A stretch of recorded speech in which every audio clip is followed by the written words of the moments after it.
नमस्कार साथीहरु, मेरो एनआर युट्युब च्यानलमा तपाईहरुलाई स्वागत छ।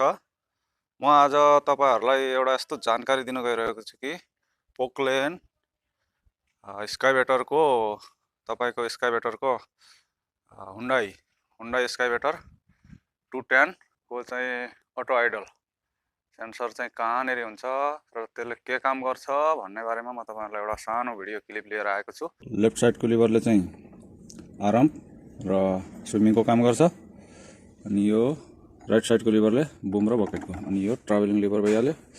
अनि अटो आइडल सेन्सर चाहिँ के काम गर्छ भन्दाखेरि तपाईको यो चाहिँ जब ट्राभलिङ लिभर दबाइन्छ कहीं हिँड्नको लागि तपाईको के काम गर्नको लागि यो लिभरहरु यसरी दबाइन्छ भने डिजल अटोमेटिक इन्जिनमा पावर दिने काम गर्छ। डिजल बढ्छ, रेस बढ्छ भन्नु एक अर्थले रेस बढ्छ हैन। यसको छुट्टै हुन्छ ट्राभलिङ को अनि यो ह्यान्ड लिभर को छुट्टै हुन्छ। यो पनि लिभर को सेम काम गर्छ। जस्तै तपाईले बुम उठाउनु पर्यो, यसरी बुम उठाउनु पर्यो माथि भनेपछि तपाईले डिजल अटोमेटिक डिजल बढ्छ र रेस बढ्छ र यो सेन्सरले त्यो काम गर्छ है। अब त्यो सेन्सर चाहिँ खराब भयो भने के हुन्छ भन्दाखेरि आइडलमा जान्छ। आइडलमा गयो भने तपाईको नर्मल आरपीएम मा इन्जिन चल्छ। त्यो इन्जिनले नर्मल आरपीएम लिन्छ र फुल आरपीएम मा इन्जिन चल्दैन अनि सबै स्लो हुन्छ र काम गर्दैन लिभरले त्यो सेन्सर खराब भयो भने हैन। त्यो सेन्सर कहाँनेरि हुन्छ भनेपछि म अब तपाईहरुलाई सेन्सर देखाउन गइरहेको छु है साथीहरु। यो सेन्सर कहाँनेरि हुन्छ भनेपछि तपाईहरुलाई यो भयो कन्ट्रोल वाल्भ हो। यो यसको कन्ट्रोल को तपाईको सेन्सर चाहिँ अटो आइडल सेन्सर यहाँ हुन्छ।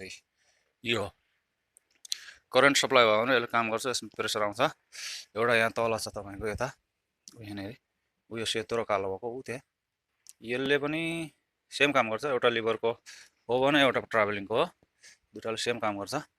अनि यसमा खराबी आयो भने तपाईको यो वायरहरु निकाल्दाखेरि रेस बढ्दैन। अनि सेन्सर सही छ भने तपाईको वायर निकाल्यो भने इन्जिनको रेस आफ्नै आप बढ्छ, फुल हुन्छ।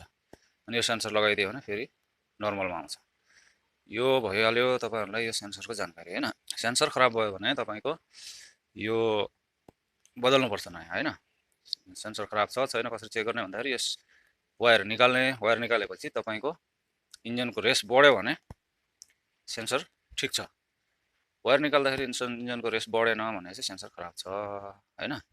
अनि अर्को कुरा तपाईहरुलाई महत्त्वपूर्ण जानकारी यो पाइप यो हल्लाइराछु मैले यो पाइपको यो यहाँ नि यो यसलाई खोल्ने यसको भित्र चाहिँ एउटा एलङ्की बोल्ट हुन्छ। त्यो बोल्टको भित्र सानो होल हुन्छ एकदम बाल बराबरको। त्यो होल बन्द भयो भने त्यहाँबाट हाइड्रोलिक ओइल यसमा सेन्सरमा टच आउँदैन बन्द हुन्छ। सेन्सरमा हाइड्रोलिक ओइल आएन भने यो सेन्सरले पनि काम गर्दैन। यसरी बुझ्नुपर्छ है साथीहरु।